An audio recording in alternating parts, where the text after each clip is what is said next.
All right, now we'll turn this over to the program chair. Thank you.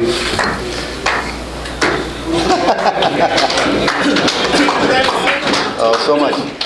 Feel the love. I appreciate it. It's a great privilege and honor for me today to introduce today's speaker. After I was elected, just a brief recap, we moved Don McMaster, who was the COO, the Chief Operating Officer of the PUD, up to General Manager. We did not backfill that position.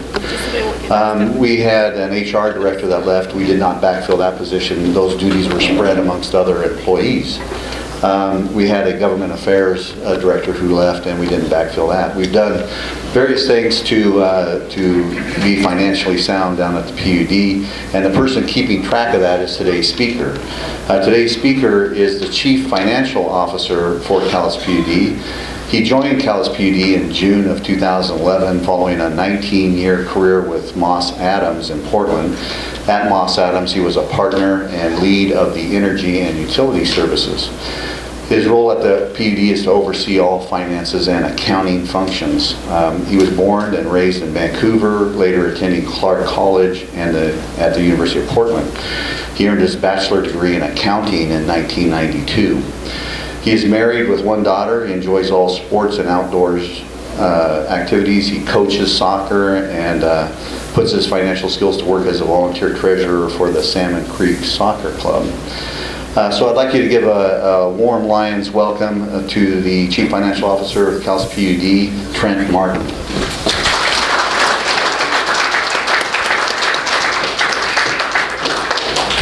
All right, thank you. It's a pleasure to be here today. I also have Alice helping me out with the slides. So I might have been a little overzealous in the slides I put up here. I put quite a few, and I'm not sure how easily it will be for you to see that, but if there's any questions you have during the presentation, please ask. It makes it much more interesting for me too. So I just put a variety of information here, a little bit of statistics about the PUD, a bit about our budget, some about our resources, as well as kind of what we're looking at in terms of proposed rate increases. So again, if you have any questions, please shoot them my way. So again, this is a slide that's probably not too easy to see. So a quick little overview on the district. So we're a PUD, and sometimes people get confused about what that is. So we're owned by the customers we serve. So that's a unique aspect, different from an investor-owned utility where they're beholden to shareholders. So any amount that we collect through our rates, any under amount or any over amount that we collect in our rates, just rolls back right into our rate-making process. We also do have cost-based rates, so we really, we look to break even each year on our costs, on our rates. We are governed by a 3-member board, so they're charged with setting rates and charges for the PUD. We serve all of Cowlitz County, which is the 12th largest county in the state. We do have 2 systems. We have an electric distribution system, which really serves all of the customers, and then we have the production system, which houses the Swift hydroelectric project. We have 48,500 customers thereabouts. About 43,000 of those are residential customers. We have about 165 employees, and we're actually Bonneville's 2nd largest customer, which is pretty impressive. Snohomish PUD is their largest customer. And we do have obviously 2 large industrial customers. Good. So this gives you just a little sense of even though we have so many residential customers, this gives you a little difference between a little look at how much of our load is residential and how much of our load is industrial as opposed to customers. So you take a look, 89% of our customers are residential, but 79% of our load is industrial. So if you look at that, you can see that the residential piece, even though it's a big chunk of our customers, it's a relatively small percentage of our load. Go ahead and slip to the next slide. So the next slide, this covers our rates. And so if you look at nationwide, the Northwest enjoys very cheap power. So compared to the national average, the PUD rate is very, very low. And then if you compare to other PUDs in the state, we're also low. So this chart shows, and again, you probably can't see that too well, but we're orange one there, the fourth one from the left. So you can see that we're on the low end in terms of our residential rate. Now this is before any proposed rate increase coming up, but other utilities like us are in the same bucket. They're going to be experiencing an increase from Bonneville, so I'm going to imagine that all of these will move up, not necessarily in unison, but all of them will move up to a certain extent. We do a cost of service study when we look at our rates, so we look at how each customer or each class of customer impacts our rates, and we allocate the cost accordingly. So we look at, to the extent that you're a residential customer and there's more infrastructure to serve you, you're going to pick up more costs to serve that part of it. If you're a large industrial customer and you own a lot of your own facilities, then there would be less cost attributed to you. So we do use so infrastructure is an impact. The number of customers we have in that class, the number of employees it takes to serve that class, all that goes into the rate calculation.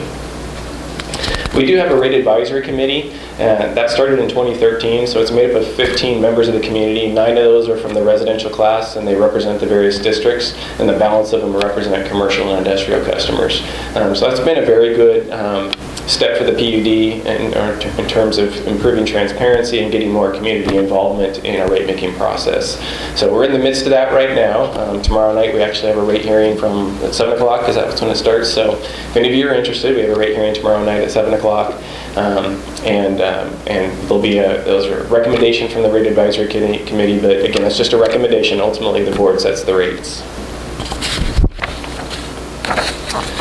So what I did with this slide is this gives you a picture of our balance sheet at the end of 2014. So December 31, 2014, we issue audited financial statements, and this is a very summarized version of what our balance sheet looks like. And so normally the question you always get is how much debt do we have, right? So if you're looking about the middle of the slide, there's a section titled Liabilities and Equity, and it says Revenue Bonds. So at the end of December of 14, we had basically $224 million in debt outstanding. And then you look up on top, it shows more what our assets are. So if you go down at the very bottom, the lower right-hand corner, if you look at our hard assets and the debt that went to go acquire those, we really have a net equity of about $200 million in those assets. So you could kind of compare that to your home. You have a home, you have a mortgage on it. The difference between that is the equity you have in your home. That's the equity that we have in those assets, about $200 million. We usually borrow about, if it's for the electric system, it's usually 20-year debt, and if it's for our production system, which is a SWIFT project, it's 30-year debt. So starting in 2026, you'll start to see some drop off on our debt, because we issued bonds in 2006 for construction, and in 2026 you'll start to see, we make payments every year on the debt, but 2026 is when that bond will be fully paid off, and then 2027 will be another one, and then I guess 2030 will be the next one after that. The main goal that we have here, if you look at the very bottom, we have some percentages there. We want to have at least, you want to be more than 50% equity in your utility. And right now we're not there, and so that's an effort that we have at the utility of really, that more of our infrastructure is owned by the ratepayers as opposed to debt. So the next couple of slides looks at our 2015 budget, and then I'll also kind of give you a snapshot of where we're at so far in 2015. So overall, our total budget is $277 million for 2015. I broke out a couple items down at the bottom. So $6.8 million is conservation, and that's pass-through money that we get. So we pay it to Bonneville, and then Bonneville pays it back to us in order to do conservation activities for our customers, and it could be residential or industrial. And that last piece is a self-funding component. That's relatively new. Bonneville had a change in their contract back in 2011, and they used to cover 100% of conservation activities through that mechanism. Well, now we're responsible for about 30% of that. So included in our rates, as mandated by the state also, there was an initiative that was passed at the state level that we have to do all cost-effective conservation. We now have to fund a portion of that. So that $3 million is also included in your rates. And you can see by far that power supply is our largest expense, $205 million. I have a little chart here that kind of shows you a little pie chart that breaks it down a little bit differently. The next slide takes that power supply number and breaks it up into our resources. So that $205 million you saw on the previous side, this is what makes up those that dollar amount. So far and away, BPA is our largest resource.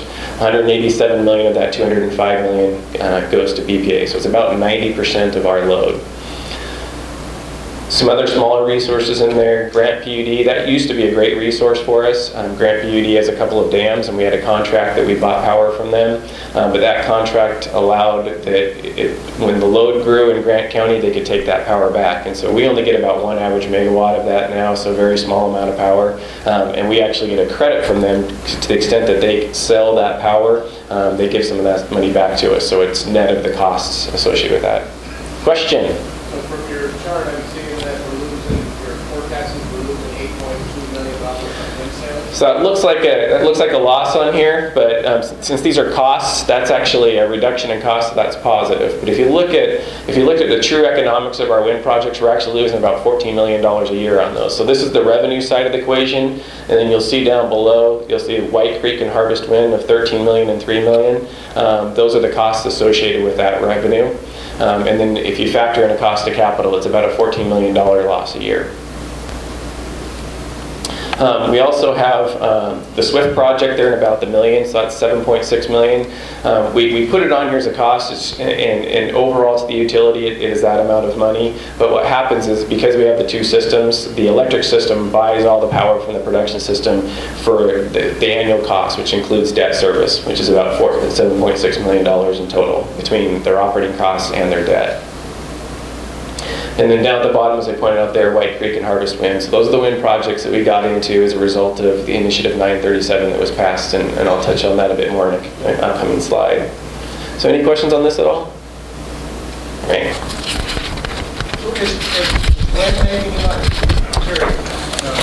Net, no.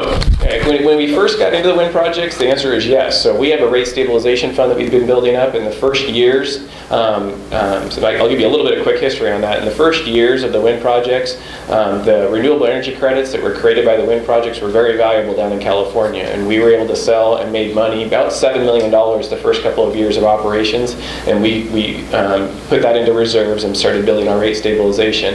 And then a couple of things that happened. The two most significant events that happened, one was that California changed their legislation, and they wanted to promote jobs in California, and so they said we were going to give higher credit to in-state generation and not generation that you're building up in the Northwest and shipping down to California. So that immediately devalued all the projects up in the Pacific Northwest. Another thing that happened is that fracking started occurring with natural gas. And so when you look at the wholesale market is really driven by the cost of natural gas, because when you look at adding another power plant, that next power plant is more than likely going to be a natural gas power plant, and so that's kind of the marginal cost of power. So when you look at how much what makes sense in terms of the cost of a new resource, you compare it to what it would cost you to build a natural gas plant. And so since natural gas has been the driver for the market, and natural gas has been coming down because we have way more supply because of fracking, you used to have $7, $10 in MMBTU natural gas. It's down below $3 now.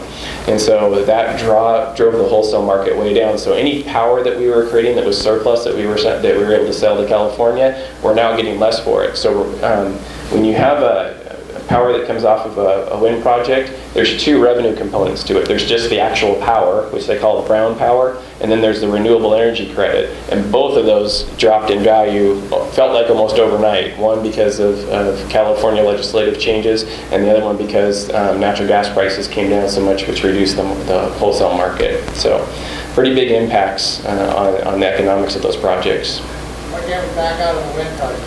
So we have two projects, and one of them we actually own in a tenant in common relationship, so we own 30% of that. And then the other one, it's really a long-term contract, and we own 46% of that. And so we're locked in for a period of time on that power contract. Starting in year 10 of the contract, we have an option actually to buy that resource if we wanted to, which we don't intend to exercise. But the 30% one, our options are either sell it at a significant loss at this point or continue to operate it for, because we still have the I-937 requirement to meet. And so far we've looked at it, and we've looked at it with our other partners, and we've decided to continue ownership for at least a period of time, but we continually evaluate a sell opportunity. And we always are looking out there if there's opportunities to sell it. Especially the Harvest Wind project, because that one's, when we built White Creek, the costs were much lower on that project. By the time we built Harvest Wind, turbine costs had increased quite a bit. There were more projects being built, so there was, supply and demand at that point in time. A lot of the cost increased, and so that one's relatively more expensive for us. And so that would be an option to sell that if we could get a fair price for it, sell that, and then go to the market to meet the state initiative. So that's something that we are considering, but we haven't got to that point yet. And 937 says 15% has to come from renewables. Yeah, it starts off lower, but it gets up to the 15%, so I have a slide on that here in a moment. Comments or questions? I think it's very important that we realize that wind power is a political statutory thing. It's not a profit maker. It may be great to have it because it's incremental power, but for every windmill out there that's not backed up by a coal plant, it's a big problem for 600 windmills stop the wind stops going. Either small number of create a unplug the refrigerator inside the factory, or you turn on the gas fired plant, the city idle, wait for the wind to stop blowing. It's a very expensive alternative.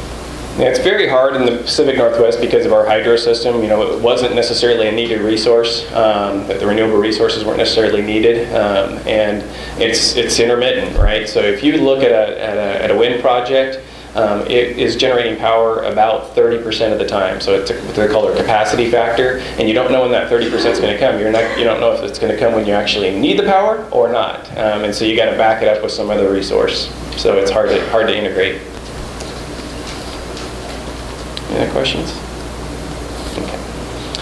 So this next one, this gives you just a pie chart looking at the various costs that we have. And so you can see that big blue area, that's our power supply cost, which is 73% of our total budget. Labor and benefits would be the next category at 7.6% of our budget. And then kind of tailors down from there. You can see after that, our debt service would probably be our next biggest bucket at 6.2%. But if you really look down, the one thing that we try to look at, what cost do we have control of? We have some control over our power supply, but not as much as you would think. Labor and benefits, obviously we have some control over that area, and as Kurt's mentioning, we've been really looking at ways that we can control our staffing levels. And then down at the very bottom, there's that small bucket of $9 million in costs, 3.6% of our budget. That's another area that we have some more discretion in, and so we've really been working at trying to control that cost bucket as well. Some of the other buckets, debt service, we're locked in right now. Capital is an area that we have some control over as well, but it's that balance between reliability and when you want to spend that money. So that's and I have a couple slides on that, which you might run out of time on, but we'll kind of cruise through. So this is I won't spend a lot of time on this slide because it's numbers and it's probably hard for you to see, but this is where we're at so far in 2015. As you know, it's been hot and dry, and so 2015 has been a very tough year for us.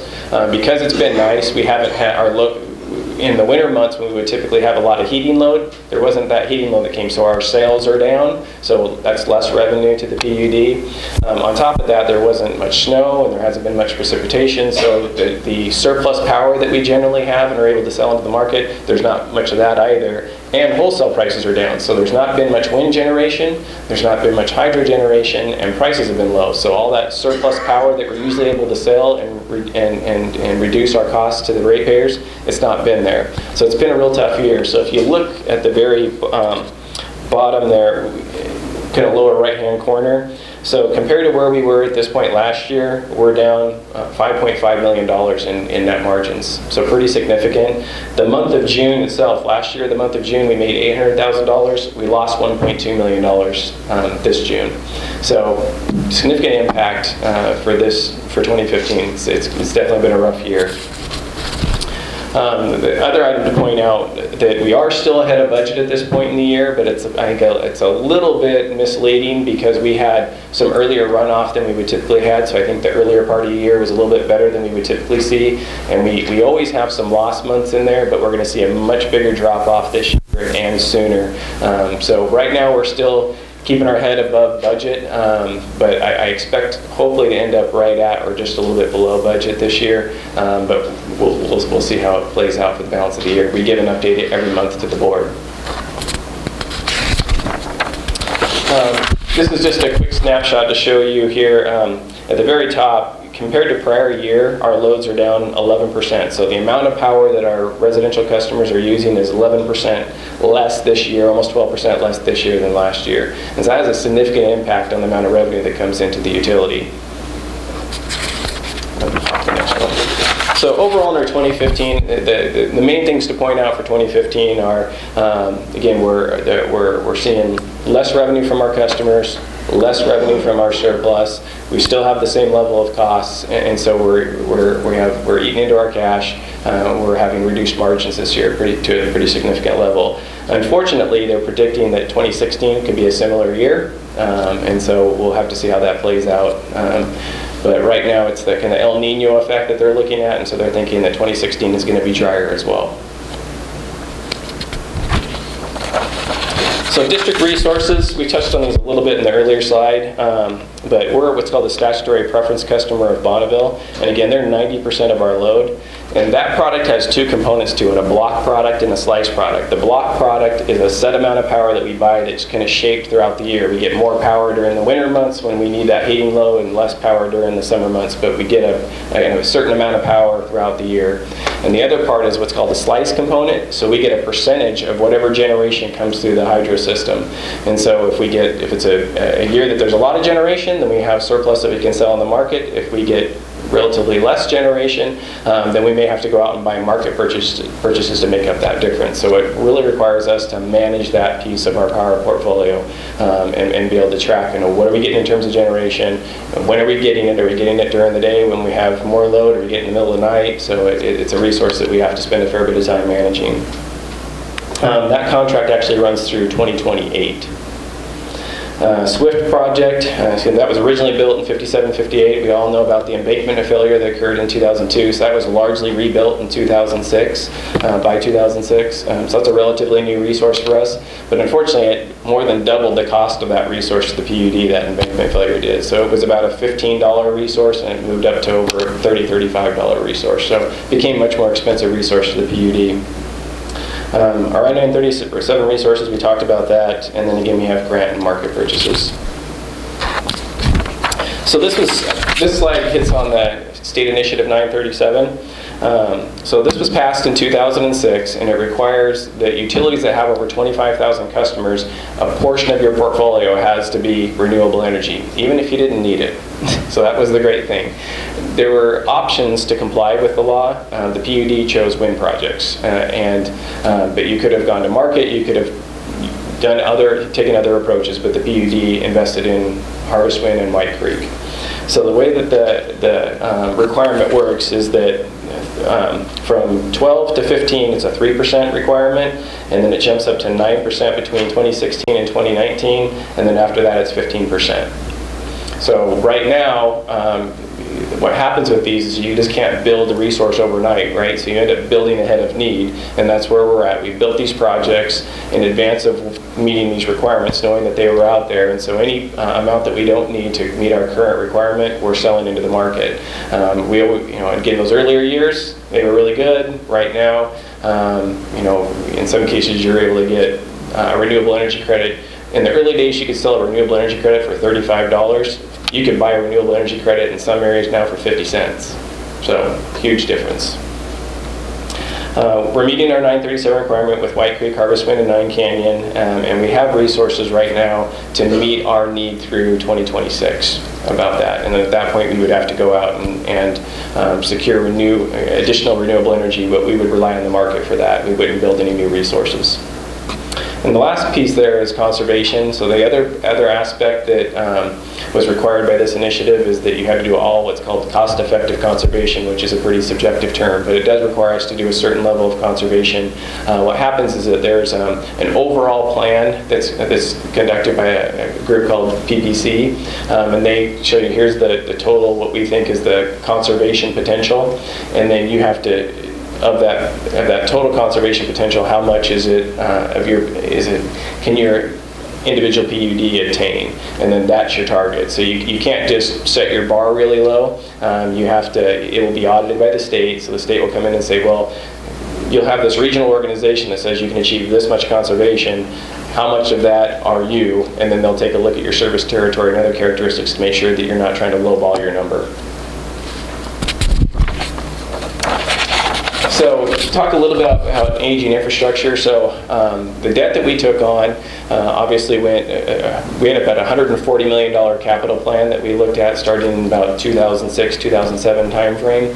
And so much of that borrowing was for that capital plan, but also we had the wind projects in there. We couldn't borrow specifically for the wind projects just because of we wanted to use tax-exempt debt, but effectively we borrowed for all of our infrastructure and used cash reserves for the wind projects.